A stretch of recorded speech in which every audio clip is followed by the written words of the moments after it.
Jake Morrison wiped the sweat from his forehead as he crawled out of the maintenance shaft deep inside Nexus Prime. The massive space station hummed around him like a living thing, its corridors stretching for miles in every direction. For 50 years, humans had called this place home away from home. But Jake never forgot that they were guests here, allowed to stay only as long as they remained useful. The Zephyrians had built Nexus Prime 300 years ago, back when their crystal technology was new and amazing. Now the station showed its age. Pipes leaked, computers crashed, and the artificial gravity flickered at least once a week. That was where humans came in. They fixed things. Jake pulled his toolbox along the narrow corridor toward the central hub where his team waited. Lisa, Parker looked up from her datapad as he approached.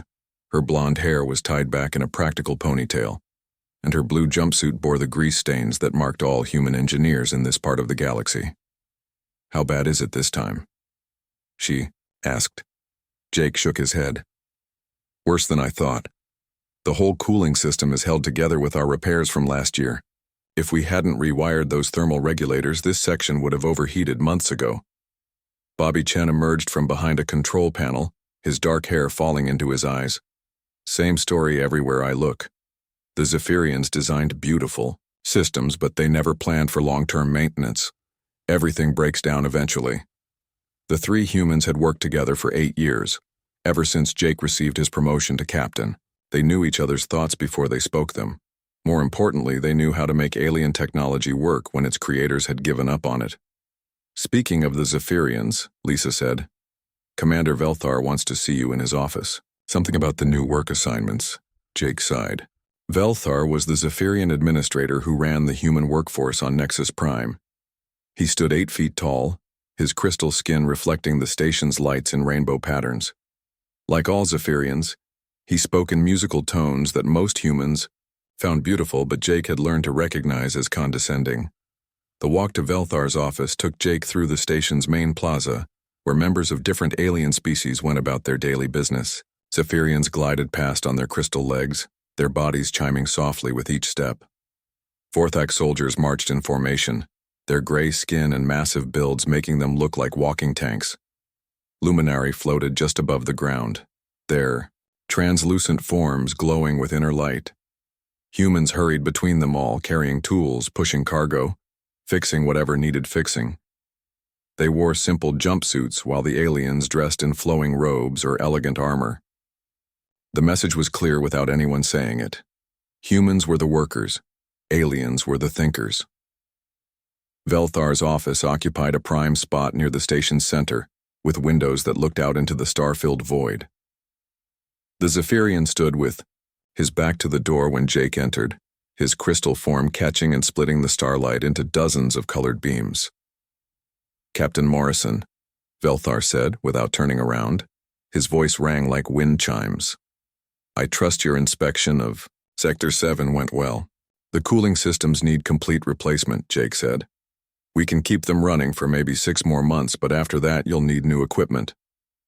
Velthar finally turned, his faceted eyes focusing on Jake with what might have been amusement. "New equipment is expensive, Captain. Surely your people can find a way to extend the current system's life." Jake had heard this before. The aliens always asked humans to make old technology last longer rather than investing in upgrades. It saved money and kept humans busy, which served the aliens' purposes perfectly. "We can try," Jake said, "but there are limits to what patch jobs can accomplish." "Humans have such creative solutions," Velthar replied. "That is why we value your species so highly. Where others see problems, you see opportunities to innovate." The words sounded like praise, but Jake recognized the underlying message.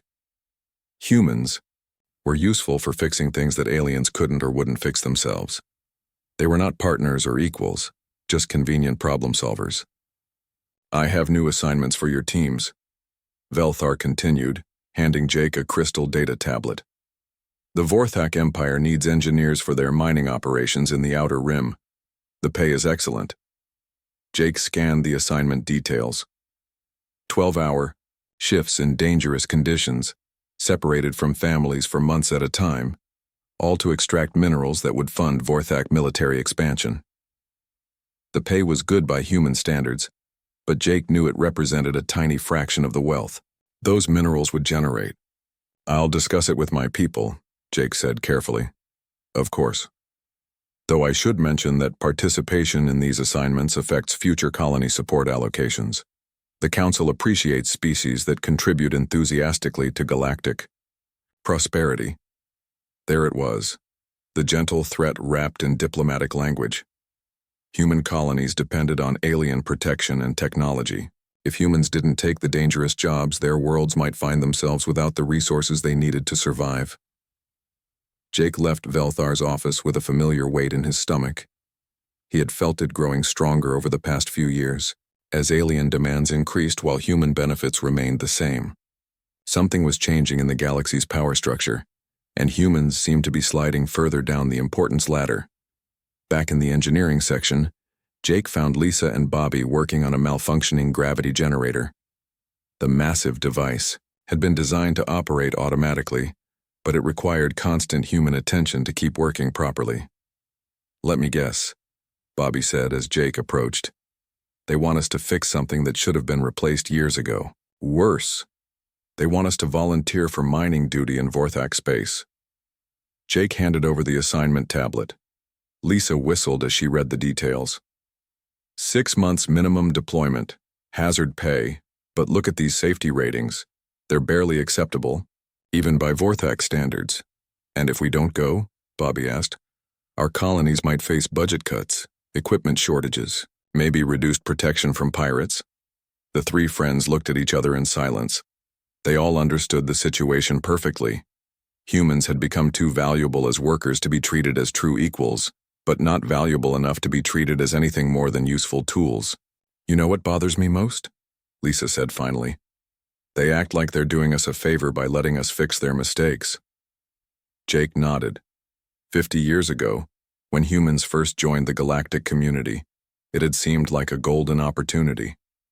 Access to advanced technology, protection from hostile species, trade opportunities that could lift humanity to new heights. But somewhere along the way, the partnership had become something else entirely. Now humans maintained alien equipment, fought alien wars, and mined alien resources while their supposed partners made the real decisions about humanity's future. The aliens called it cooperation, but Jake was starting to recognize it as something much less generous. The gravity generator gave a particularly loud groan, and all three humans automatically reached for their tools. Even while discussing their situation, they couldn't help but respond to mechanical problems. It was what they did, what they had always done. But as Jake began diagnosing the failing system, a new thought occurred to him. What would happen if humans simply stopped fixing things for a while? What would the galaxy look like if all those creative solutions and innovative patches suddenly disappeared? The idea was probably just frustration talking, but something about it felt important. Jake filed it away in the back of his mind as he got back to work, keeping the station running for another day. Around them, Nexus Prime hummed with the sound of machinery that depended entirely on human skill to keep functioning, while its alien administrators planned humanity's future without bothering to ask what humans themselves might want. Dr. Amy Rodriguez stared at the data streaming across her computer screen, her coffee growing cold as she tried to make sense of what she was seeing. The research station on Kepler orbited a dying star, its laboratories filled with the galaxy's most advanced scientific equipment. Amy had been studying alien neural patterns for 3 years, but today's discovery changed everything she thought she knew about humanity's place in the galactic community. The breakthrough had come accidentally. While analyzing Zephyrian brain scans for a medical research project, Amy had noticed unusual activity patterns in the sections of their crystal matrix minds that processed memory and decision-making. When she dug deeper into the archived scans, she found something that made her hands shake. The Zephyrians had been studying humans for decades before making first contact, not just observing them from a distance, but conducting detailed psychological and behavioral analysis. Every human strength and weakness had been cataloged, measured, and evaluated before the aliens ever revealed themselves to Earth. Amy pulled up file after file, her translator working overtime to convert the musical Zephyrian language into readable text. The documents painted a picture that made her stomach turn. Humans hadn't been invited to join galactic civilization as partners. They had been recruited as a resource. Subject species shows remarkable adaptability under stress. Read one report dated 15 years before first contact. Individuals demonstrate ability to modify existing technology beyond original design parameters when faced with equipment failure. This trait appears universal across the population. Another document detailed human problem-solving abilities. When presented with impossible situations, subjects consistently find unconventional solutions. This cognitive flexibility could prove valuable for maintaining aging infrastructure across the Empire. Amy's hands clenched into fists as she read report after report, describing humans like laboratory animals being evaluated for usefulness. The aliens had known exactly what they wanted from humanity before they ever said hello. A soft chime indicated someone was requesting entry to her lab. Amy quickly minimized the files as Dr. Peter Williams entered. The elderly xenobiologist had been Amy's mentor since her arrival at Kepler Station, and she trusted him more than anyone else in the galaxy. "Working late again?" Peter asked, settling into a chair beside her workstation. His gray hair and lined face showed the wear of 40 years spent studying alien species, but his eyes remained sharp and curious. "Peter, what do you know about the initial contact protocols when humans joined the Council?" Amy asked carefully. Peter raised an eyebrow. "That's an odd question for someone studying neural patterns. Why do you ask?" Amy hesitated, then decided to trust her instincts. She pulled up one of the less damaging Zephyrian files and showed it to Peter. His expression grew darker as he read. "Where did you find this?" he asked quietly. "The Zephyrian medical database. I was looking for brain scan comparisons and stumbled across these historical files. Peter, there are hundreds of them, maybe thousands." Peter was quiet for a long moment, staring at the screen. Finally, he spoke in a voice barely above a whisper. "I've suspected something like this for years, but I never had proof." "You knew?" "Not knew. Suspected. Too many things didn't add up about first contact. The aliens seemed to understand human psychology too well, too quickly. They knew exactly which technologies to offer and which to withhold. They understood our social structures, our economic systems, our military capabilities." Peter paused. It was almost like they had studied us thoroughly before making contact. Amy felt a chill run down her spine. "What does this mean for us, for humanity?" "It means we need to be very careful about who we share this information with," Peter said, "and we need to understand the full scope of what they know about us." Over the following weeks, Amy and Peter worked together to access more of the Zephyrian database. What they found was even worse than Amy's initial discovery. The aliens hadn't just studied human behavior. They had specifically targeted Earth because humans possessed traits that other galactic species lacked. Most alien civilizations had become highly specialized over millions of years of evolution. Zephyrians were excellent at energy manipulation, but terrible at physical engineering. Forthak were superb warriors, but couldn't think creatively about non-military problems. Luminari could process vast amounts of information instantly, but struggled with hands-on technical work. Humans were different. They could do a little bit of everything, and more importantly, they could learn to do things they had never done before. When human engineers encountered alien technology, they didn't just learn to operate it, they figured out how to improve it. "Look at this," Amy said, pointing to a particularly detailed analysis. "They call it adaptive technical cognition. Apparently, humans are the only species they've encountered that can take unfamiliar technology and modify it successfully within a single generation." Peter nodded grimly. "That explains why human colonies are always assigned the oldest, most problematic equipment. We're not partners getting outdated hand-me-downs. We're cleanup crews getting deliberate assignments." The more they researched, the clearer the picture became. The galactic economy had grown dependent on human maintenance and innovation. Across thousands of worlds, aging alien infrastructure continued functioning only because humans kept fixing, modifying, and improving it. But humans had never been told how essential their work had become. They continued to think of themselves as junior partners in galactic civilization, grateful for the opportunity to contribute. The aliens encouraged this perception while quietly restructuring their entire economy around human labor. Amy's research took on new urgency when reports began arriving from human colonies about increased taxation and resource demands. The aliens claimed they needed additional contributions to fund protection and technological support for human worlds. But Amy's data suggested something different. "They're not protecting us," she told Peter as they reviewed the latest demands from the Council. "We're protecting them. Human engineers maintain their defense systems. Human soldiers fight their battles. Human scientists solve their technical problems. Without us, their whole civilization would start falling apart." Peter looked up from a report about mining quotas on New California. "Then why are they squeezing us harder now? Why increase demands if they need us so badly?" Amy had been wondering the same thing. The answer came from an unlikely source. A casual conversation with a luminary researcher who worked in the station's economics department.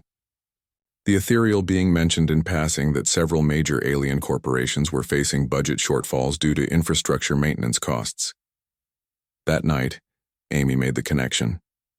The aliens had built their economy on the assumption that their technology would last forever. When it started breaking down, they had turned to humans as a temporary solution. But 50 years later, the temporary solution had become permanent, and the costs were starting to hurt their bottom line. Rather than acknowledging their dependence on human labor, the aliens had decided to squeeze more work out of humans for less compensation. It was cheaper to increase human quotas than to admit they needed to restructure their entire economic system. Amy and Peter began reaching out carefully to other human researchers across the galaxy. Dr. Linda Kim, on the Industrial World of Forge Station, reported similar discoveries in Vorthak military databases. Engineer Carlos Mendez found evidence in Luminary archives that human modifications were keeping their communication networks operational. The picture that emerged was startling. Humans weren't just maintaining alien technology, they had unconsciously redesigned most of it. Power grids, transportation systems, life support networks, manufacturing facilities, all of it now depended on human innovations that existed nowhere in official alien documentation. "We need to get this information to someone who can act on it," Amy told Peter during one of their late-night planning sessions. "Who?" "The human representatives on the council are politicians, not engineers. They might not understand the technical implications." Amy thought for a moment. "What about the military liaisons? Or the engineering supervisors on the major stations? They would understand what this means." Peter nodded slowly. "It's risky. If the aliens find out we've been accessing their classified databases, then we'd better make sure we're not the only ones who know this information," Amy replied. They began compiling their research into a comprehensive report, documenting not just the aliens' original deception, but the current reality of galactic civilization's dependence on human labor.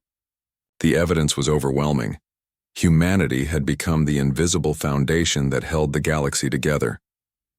But as Amy worked late into the night, transcribing alien documents and cross-referencing technical specifications, one question kept nagging at her. If humans were really so essential to galactic civilization, what would happen if they simply walked away? The aliens had recruited humans as disposable workers, but somewhere along the way, those disposable workers had made themselves indispensable. The question was whether humanity would ever realize their true value before it was too late. Amy saved her work and encrypted the files with the highest security protocols she knew. The emergency message reached Colonel Ben Murphy at 0400 station time, jerking him awake in his quarters aboard the military depot orbiting Mars. The transmission was coded with the highest priority encryption, and the sender was Dr. Amy Rodriguez from Kepler Station. Ben had never heard of Rodriguez, but anyone with clearance to use emergency military channels deserved immediate attention. Ben pulled on his uniform and made his way to the secure communications room, his boots echoing in the empty corridors. The message was brief but disturbing. Evidence of systematic deception by alien species regarding humanity's role in galactic civilization. Rodriguez requested an urgent meeting with human military leadership to discuss matters of species level Security. Within 6 hours, Ben had arranged a covert gathering on New Kansas, one of humanity's agricultural worlds far from alien observation posts. The planet's vast wheat fields and small population made it perfect for discreet meetings. Over the next week, key human personnel from across the galaxy began arriving under the cover of routine supply runs and personnel transfers. Jake Morrison received his invitation through Lisa Parker, who had been contacted by an engineer friend, who knew someone who worked with Amy Rodriguez. The network of human workers throughout the galaxy was more connected than most aliens realized, and word spread quickly through informal channels. When Jake arrived at the meeting site, a farmhouse, belonging to a family named the Johnsons, he was surprised to see nearly 200 people gathered in the large barn. Engineers, scientists, military officers, colony administrators, and even a few council representatives sat on hay bales and folding chairs, their faces showing a mixture of curiosity and concern. Amy Rodriguez stood at the front of the group, her research data projected onto a portable screen. She looked nervous but determined as she began presenting evidence that would change how humanity viewed its place in the galaxy. Everything we've been told about first contact is a lie, Amy began without preamble. The aliens didn't invite us to join galactic civilization as partners. They recruited us as a labor force because we possess cognitive abilities that their species lack. The room erupted in confused murmurs, but Amy continued. She showed brain scans, analysis reports, and intercepted communications that painted a picture of deliberate manipulation spanning decades. Humans had been studied, categorized, and selected for specific traits before the aliens ever revealed themselves to Earth. Jake found himself leaning forward as Amy explained how human engineers had unconsciously redesigned alien technology throughout the galaxy. Every repair, every modification, every innovative solution had gradually transformed galactic infrastructure into something that depended entirely on human maintenance. They call us creative, Amy said. But what they really mean is that we can fix things they can't fix themselves. We've become the maintenance crew for an entire civilization, and they've structured their economy around our labor. Colonel Murphy stood up, his weathered face grim. Dr. Rodriguez, are you saying that without human workers, alien technology would stop functioning? Not immediately, but within months, yes. We've documented critical systems on hundreds of worlds that now depend on human modifications for basic operation. Power grids, life support, transportation networks. All of it requires ongoing human maintenance. A woman Jake didn't recognize raised her hand. I'm Susan Clark, administrator for the New Texas colony. If this is true, why are the aliens increasing their demands on us? Why squeeze us harder if they need us so badly? Amy's expression darkened. Because they're facing economic pressures they never anticipated. Their technology was supposed to last forever, but it's breaking down faster than they can replace it. Rather than admit they need us, they've decided to extract more value from human labor while giving us less in return. The room fell silent as the implications sank in. Humanity had been trapped in an exploitative relationship disguised as a partnership, and the situation was getting worse, not better. Lisa Parker spoke up from where she sat near Jake. I've been documenting every system modification my team has made over the past 8 years. The aliens have no technical manuals for most of the improvements we've implemented. If something breaks, they can't fix it without us. Bobby Chen nodded. Same here. Half the equipment on Nexus Prime is running on jury-rigged solutions that exist nowhere in the official maintenance protocols. We're the only ones who understand how it all works. Colonel Murphy turned to address the entire group. Ladies and gentlemen, we're facing a choice that could determine humanity's future. We can continue accepting increased demands and reduced benefits, hoping the aliens will eventually treat us fairly. Or we can recognize our actual value and demand to be treated accordingly. A heated debate erupted as people argued about the risks and benefits of confronting the galactic powers. Some advocated for gradual reform, working within the system to improve humanity's status. Others suggested complete withdrawal from galactic civilization. Dr. Linda Kim, who had traveled from Forge Station, stood to address the group. I've spent years analyzing alien military systems. They're impressive, but they're also fragile. remove human maintenance and modifications, and the Vorthak fleet would be grounded within weeks. But they could retaliate, argued Tom Bradley, a council representative. If we push too hard, they might decide we're more trouble than we're worth. Jake found himself standing before he realized he intended to speak. They already think we're more trouble than we're worth. That's why they're squeezing us harder. The question is whether we're going to accept being squeezed or show them what happens when you push too far. The room buzzed with conversation as groups formed around different opinions. Some people huddled around Amy Rodriguez, asking detailed questions about her research. Others gathered around Colonel Murphy to discuss military implications. A third group formed around the council representatives debating political strategies. As the hours passed, a consensus slowly emerged. Humanity had been deceived and exploited, but they also held more power than they had realized. The galaxy's infrastructure depended on human innovation and maintenance to a degree that made humans essential, not expendable. But recognizing their value was only the first step. The question was what to do about it. Dr. Peter Williams, who had arrived with Amy, suggested a comprehensive documentation project. We need to map every system that depends on human modifications, every repair, every innovation, every jury-rigged solution that keeps alien technology running. If we're going to negotiate from a position of strength, we need to understand exactly how much leverage we have. Lisa Parker volunteered to coordinate the engineering documentation. I know people on every major station and colony. We can create a complete inventory of human technical contributions within a few months. Colonel Murphy agreed to handle the military analysis. I'll work with our people in the Vorthak forces to document their dependence on human personnel and modifications. But it was Jake Morrison who voiced the question everyone was thinking. And if they refuse to negotiate? If they decide to call our bluff? The room grew quiet as people considered the implications. Walking away from galactic civilization would mean giving up advanced technology, protection from hostile species, and trade relationships that kept human colonies supplied with essential resources. Amy Rodriguez answered quietly. Then we'll have to prove that we don't need them as much as they need us. Over the next 3 days, the group refined their plans. They would document humanity's essential role in galactic civilization while quietly preparing for the possibility of complete independence. The work would be dangerous.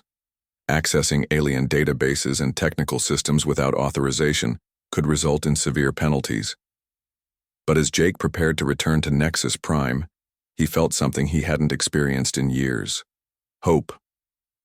For the first time since joining galactic civilization, humans were taking control of their own destiny, instead of simply accepting whatever role the aliens assigned them. The plan they developed was ambitious and risky. Teams of engineers, scientists, and military personnel would secretly document every human contribution to galactic infrastructure. They would map the true scope of alien dependence on human labor and innovation, and they would prepare detailed plans for human independence if negotiations failed.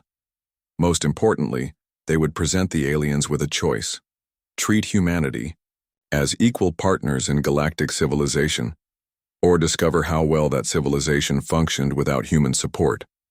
As delegates departed New Kansas to return to their assignments across the galaxy, they carried with them new purpose and dangerous knowledge. Humanity had spent 50 years believing they were junior partners grateful for alien guidance. Now they were about to learn whether they were actually the foundation that held everything together. Jake Morrison boarded his transport back to Nexus, Prime with a datapad full of technical specifications and a head full of possibilities. For years he had fixed alien problems and maintained alien systems while accepting that humans were dependents in someone else's civilization. Soon, the galaxy would discover whether that civilization could survive without them.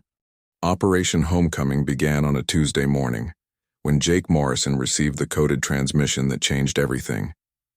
After 6 months of secret documentation and planning, the time had come to put their theory to the test. The message was simple: moving day starts now. Across the galaxy, human engineers, scientists, technicians, and administrators received similar messages through carefully established communication networks. The plan they had developed on New Kansas was about to become reality, and there would be no going back once it started. Jake gathered his team in the main engineering bay of Nexus Prime, where Lisa Parker and Bobby Chen were running diagnostics on the station's primary power grid. The massive facility hummed around them, its alien architecture beautiful but increasingly dependent on human modifications to remain functional. "How long do we have?" Lisa asked without looking up from her console. 3 months to complete documentation and withdrawal," Jake replied.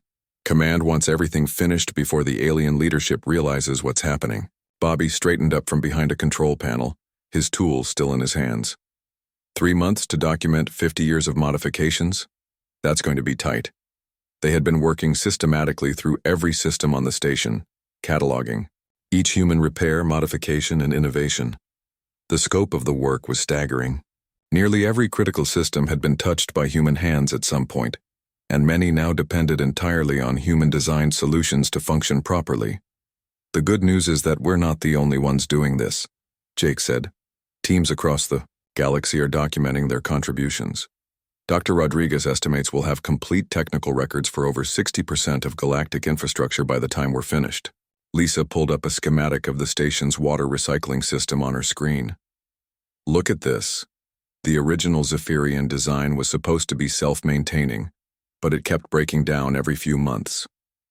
We redesigned the whole filtration process 5 years ago, and now it runs perfectly. But there's no record of our changes in the official documentation." "Same story everywhere," Bobby added. "The aliens keep the original blueprints in their databases, but the actual working systems bear no resemblance to those designs anymore. We've essentially rebuilt their technology from the ground up." As they worked, Jake couldn't help but feel a mixture of pride and frustration. Pride because the scope of human innovation was truly impressive. Frustration because none of it had been acknowledged or appreciated by their alien partners. The documentation process revealed just how thoroughly humans had transformed galactic civilization. On the agricultural world of New Montana, human farmers had increased crop yields by 400% through soil treatment techniques that no alien species understood.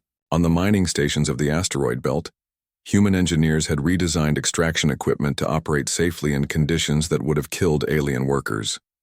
Most remarkably, human computer specialists had quietly rewritten much of the software that ran galactic communications, transportation, and trade networks. The aliens had provided the hardware, but humans had made it actually work efficiently. Dr. Amy Rodriguez coordinated the documentation effort from her base on Kepler Station, compiling reports from thousands of human workers across hundreds of worlds. Her research team had grown from 2 people to over 50, as more scientists volunteered to help analyze the true scope of human contributions. "The numbers are incredible," Amy reported during a secure conference call with human leadership. "We estimate that removing human modifications and maintenance would cause critical system failures on at least 80% of inhabited worlds within 6 months." Colonel Murphy, now overseeing the military aspects of the operation, added his own sobering assessment. "The Vorthak fleet is in even worse shape than we thought. Their ships can't navigate hyperspace routes without human-modified guidance systems. Their weapons rely on targeting computers that we've completely rebuilt. Take away our people, and their entire navy becomes a collection of very expensive metal sculptures." But documentation was only half of Operation Homecoming. The other half involved preparing for human independence, and that meant solving problems that had seemed impossible just months earlier. Lisa Parker led a team developing purely human technology to replace the alien systems that human colonies depended on. Working with engineers from across human space, they designed new power generators, communication devices, and transportation systems based entirely on human innovation. "We don't need their technology anymore," Lisa explained to Jake as they tested a prototype fusion reactor. "We've learned enough from maintaining their equipment to build our own versions. In some cases, our designs are actually better than what we're replacing." The prototype reactor was smaller than comparable alien technology, but more efficient and much easier to maintain. It represented thousands of hours of work by human engineers who had finally been freed to innovate rather than simply repair. Meanwhile, Bobby Chen worked with agricultural specialists to develop farming techniques that could sustain human colonies without alien-provided soil treatments and atmospheric processors. The solutions were elegant in their simplicity, using principles that humans had understood for centuries, but had been discouraged from implementing in favor of alien technology. As the weeks passed, the scope of human preparation became clear. They weren't just planning to leave alien space, they were preparing to prove that humanity could thrive independently. Every essential system, every critical technology, every basic need had been addressed through purely human innovation. The aliens remained oblivious to what was happening. They saw humans working with their usual diligence, maintaining systems and solving problems as they had always done. The idea that their indispensable workers were preparing to disappear never seemed to occur to them. Commander Velthar even praised Jake's team for their recent efficiency improvements to Nexus Prime's operations. "Your people continue to exceed expectations," the Zephyrian said during one of their regular meetings. "The Council has noted the increased productivity of human workers across the galaxy." Jake nodded politely while thinking about the irony. The aliens interpreted frantic documentation efforts as increased productivity, not recognizing that humans were preparing to take their knowledge and skills elsewhere. The final phase of Operation Homecoming began when human transport ships started appearing at colonies and stations across the galaxy. Officially, they were conducting routine personnel rotations and supply deliveries. In reality, they were evacuating human families and equipment in preparation for the complete withdrawal. Jake watched from his office as the first transport docked with Nexus Prime. The ship's captain, an old friend named Dan Carter, brought orders and evacuation schedules along with his routine cargo delivery. "How many people are we talking about?" Jake asked as they reviewed the passenger manifest. "System-wide?" "Nearly 2 million humans across 400 worlds and stations," Dan replied.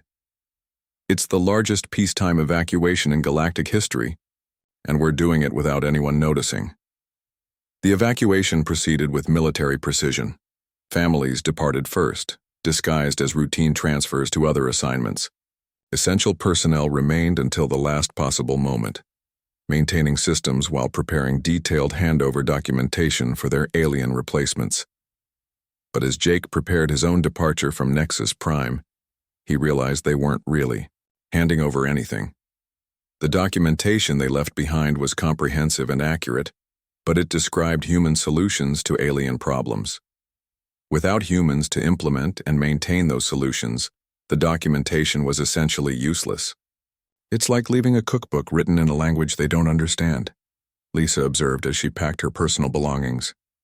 "They'll have all the recipes but no idea how to actually cook the food." The irony was perfect. For 50 years, humans had been treated as expendable workers whose contributions were taken for granted. Now they were leaving behind the evidence of just how indispensable they had become, knowing that their former partners lacked the knowledge and skills to maintain what humans had built. On his final day aboard Nexus Prime, Jake stood in the central plaza where he had walked past aliens who barely acknowledged his existence. The Zephyrians still chimed their musical conversations, the Vorthok still marched in formation, and the Luminari still glowed with ethereal light. None of them seemed to notice that the humans who maintained their world were quietly disappearing. In 3 days, when the last human transport departed, they would discover what their beautiful, advanced civilization looked like without the people who actually made it work. Jake picked up his single bag of personal possessions and walked toward the docking bay where Dan Carter's ship waited. Behind him, Nexus Prime hummed with the sound of machinery that would soon begin failing in ways its builders had never imagined. The galaxy was about to learn the difference between building technology and understanding it. Admiral Jake Morrison stood on the bridge of the Resilience, humanity's first completely human-designed starship, and watched the alien delegation's vessels approach through the view screen.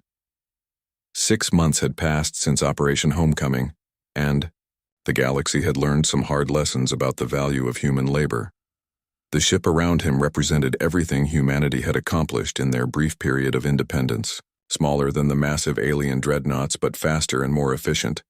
The resilience incorporated 50 years of human innovation without any alien technology. Every system had been designed, built, and tested by human hands and minds. Admiral, the Zephyrian lead ship is requesting permission to come alongside, reported Communications Officer Sarah Kim, her voice steady despite the historic nature of the moment. Granted. Have them dock at Bay 2, Jake replied. After months of desperate messages from the Galactic Council, they were finally ready to talk in person. The alien delegation consisted of representatives from all three major species: Commander Velthar representing the Zephyrians, General Korthvak of the Vorthok Empire, and Counselor Lumiara speaking for the Luminari. They had traveled to human space aboard ships that barely functioned, their once pristine technology held together with temporary repairs that grew more desperate by the day. Jake met them in the ship's main conference room, accompanied by Dr. Amy Rodriguez, Colonel Ben Murphy, and Lisa Parker. The contrast between the two groups was striking. The humans wore simple, practical uniforms and looked confident and well-rested. The aliens appeared haggard, their usual elegance replaced by obvious stress. Commander Velthar spoke first, his crystal voice lacking its usual musical quality. Admiral Morrison, the Galactic Council wishes to discuss the current crisis affecting our mutual civilization. What crisis would that be? Jake asked politely. General Korthvak, his gray skin darker than usual with exhaustion, leaned forward aggressively. You know exactly what crisis. Your people sabotaged our infrastructure before abandoning your duties. Systems are failing across the galaxy because of your treachery. Amy Rodriguez opened a datapad and projected holographic displays into the center of the table. General, these are maintenance logs from Nexus Prime covering the 72 hours after human departure. Every system failure can be traced to normal wear and breakdown. No sabotage was involved. The logs showed a cascade of failures that began with minor problems and escalated into major disasters. Cooling systems overheated when their human-modified thermal regulators failed. Power grids destabilized as jury-rig distribution networks collapsed. Life support systems struggled as air recycling equipment broke down without constant human maintenance. We left complete documentation, Lisa Parker added.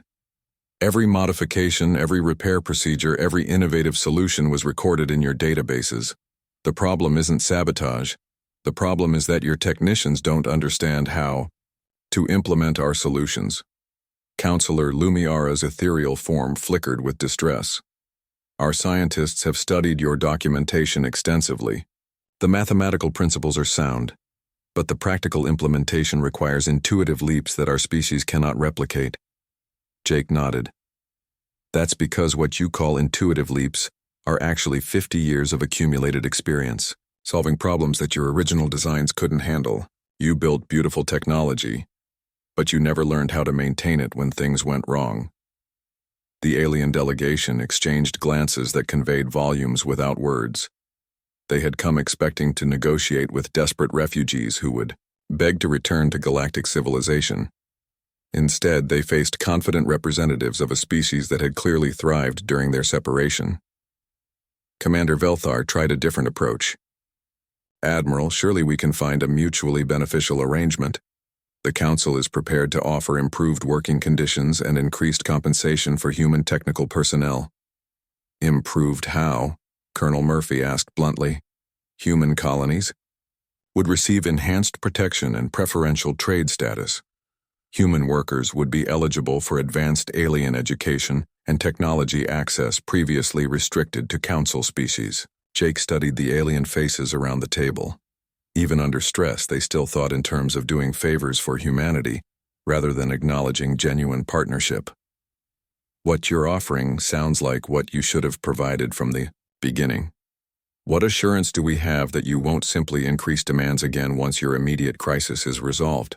General Korthvak's patience finally snapped. Your species cannot survive without Council protection. There are hostile forces in the galaxy that would destroy human worlds within months if we withdrew our naval coverage. Really? Jake activated a wall display showing star charts of human space. These are the locations of 17 pirate fleets that have approached human territory in the past 6 months. All of them were disabled or destroyed by human defense forces using purely human technology. The chart showed debris fields where alien pirate ships had been eliminated by human forces using weapons and tactics that the former junior partners had developed independently. The aliens stared at the display in shock, clearly never imagining that humans could defend themselves so effectively. Amy Rodriguez added more data to the display. We've also established trade relationships with 12 independent species that were never part of the Council. Our merchant ships are carrying human-designed goods to markets across 3 sectors. The evidence was overwhelming. Humanity hadn't just survived their departure from galactic civilization, they had flourished. Human colonies were more productive than ever. Human technology was advancing rapidly, and human influence was expanding into previously unexplored regions. Counselor Lumi Ara finally asked the question that all 3 aliens were thinking. "What do you want from us?" Jake leaned back in his chair, considering his response carefully. For 50 years, humans had been treated as useful tools rather than genuine partners.